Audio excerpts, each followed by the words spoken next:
அண்மைச் செய்தி. பாலியல் புகார் தொடர்பாக காவல் இணை ஆணையர் மீது நடவடிக்கை எடுக்கப்பட்டிருக்கிறது. பெண் காவலர் பாலியல் புகார் அளித்த நிலையில் காவல் இணை ஆணையர் மகேஷ்குமார் காத்திருப்போர் பட்டியலுக்கு மாற்றப்பட்டிருக்கிறார். இது தொடர்பான தகவல்களை வழங்குவதற்காக செய்தியாளர் அன்பரசன் இணைப்பில் இருக்கிறார். அன்பரசன், கூடுதல் விவரம் என்ன? சென்னை காவல்துறையில் ஐபிஎஸ் அதிகாரி, இணை ஆணையர் அந்தஸ்து உள்ள ஒரு ஐபிஎஸ் அதிகாரி தற்போது காத்திருப்போர் பட்டியலுக்கு மாற்றம் செய்து டிஜிபி சங்கர்ஜுவால் அவர்கள் உத்தரவிட்டிருக்கிறார்கள். குறிப்பாக சென்னை காவல்துறையில் போக்குவரத்து இணை ஆணையராக பணிபுரிந்து வந்தவர் மகேஷ்குமார் ஐபிஎஸ்.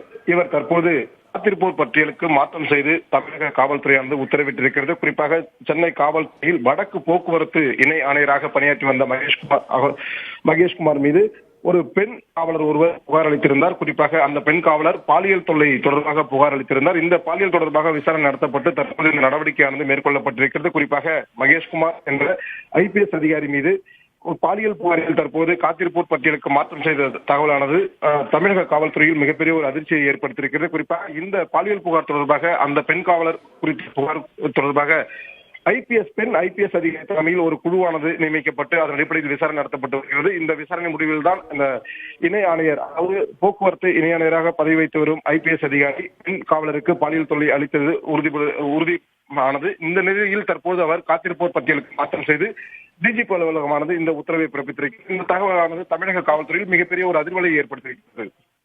தகவல்களுக்கு நன்றி அன்பரசன்.